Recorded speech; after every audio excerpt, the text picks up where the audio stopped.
Bonjour Samuel, bonjour Pablo, bonjour Julie, bonjour tous les enfants. Est-ce que vous partagez volontiers vos jouets, vos livres ou vos bonbons? Oui? Ah bah c'est très bien, je vous félicite. Parce que Corentin, lui, il ne veut pas partager. Ceci, c'est l'histoire du petit lapin qui apprend à prêter ses jouets. Comme tous les mercredis, l'école avait fini à midi. Ce jour-là, cela tombait vraiment bien, car Corentin venait de recevoir une nouvelle petite voiture. Il pouvait donc jouer tout l'après-midi avec son jouet. Zoom, zoom, la voiture fonçait à travers la pièce. Elle manqua même de renverser la belle plante. La maman de Corentin entra à ce moment. J'ai une bonne nouvelle, dit-elle. La maman de Jules vient de téléphoner et elle a demandé si Jules pouvait venir jouer. Elle doit partir d'urgence. Corentin n'entendit pas ce que sa maman avait dit. Il avait construit une tour avec des cubes, puis sa voiture arriva et boum, la tour s'écroula. Lorsque la sonnette retentit, il ne l'entendit pas non plus. Il était tellement heureux avec ses jouets. Sa maman entra avec Jules. Corentin leva les yeux. Sa maman posa les mains sur les épaules de Jules. Regarde, dit-elle, Corentin a une nouvelle voiture avec laquelle vous pouvez jouer tous les deux. Non, non, pensait Corentin très fort, mais il ne dit rien, car il savait que sa maman se fâcherait. Alors il prit rapidement une autre voiture et la donna à Jules. Jules se retrouva donc avec une vieille voiture à laquelle il manquait même une roue. Non, Jules ne voulait pas jouer avec cette affreuse voiture. Corentin, dit-il, je peux aussi jouer avec ta nouvelle voiture, ta maman l'a dit. Mais Corentin la fit rouler sous l'armoire. Je n'ai pas du tout de nouvelle voiture, mentit-il. La maman de Corentin avait entendu les petits lapins se chamailler. Corentin, c'est bête, tu sais, dit-elle.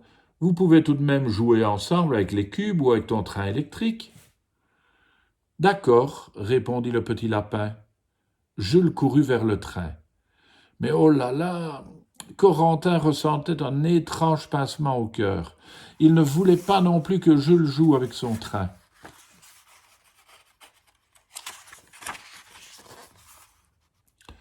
Maman aperçut alors le sac à dos de Jules et elle eut une idée.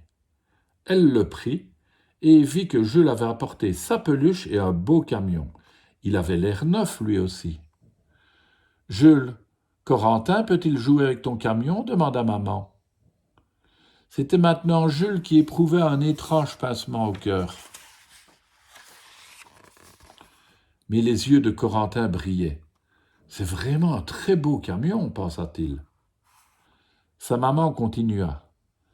Si Jules peut jouer avec ta nouvelle voiture, tu peux jouer avec son camion. Jules regarda Corentin et Corentin regarda Jules. Jouer avec ce beau camion, voilà une idée qui plaisait à Corentin. Il donna donc sa nouvelle voiture à Jules. Jules la fit rouler à toute vitesse dans la pièce.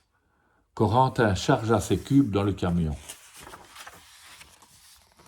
La maman de Corentin sourit en les regardant. Les deux petits amis jouaient côte à côte, allongés par terre. La voiture roulait de gauche à droite, de droite à gauche. Elle allait et venait. On sonna alors à la porte. La maman de Jules entra, mais les petits lapins ne la virent pas. « Jules, on rentre à la maison ?» demanda-t-elle. Jules leva les yeux. « Non, c'est impossible, répondit-il. Corentin veut encore jouer avec mon camion et moi avec sa voiture. » Ce sont déjà de grands lapins, dit la maman de Corentin. Ils se prêtent leurs jouets sans se disputer. Lorsque Jules reviendra, nous jouerons avec mon train électrique, dit Corentin. Corentin peut-il venir chez nous la semaine prochaine demanda Jules. Corentin était tellement heureux. c'est beaucoup plus amusant de jouer ensemble. Ben oui, c'est parfois difficile de prêter son beau jouet à un autre enfant. Mais comme disent Corentin et Jules, finalement, quand on joue ensemble, c'est beaucoup plus marrant et beaucoup plus sympa. À demain les enfants.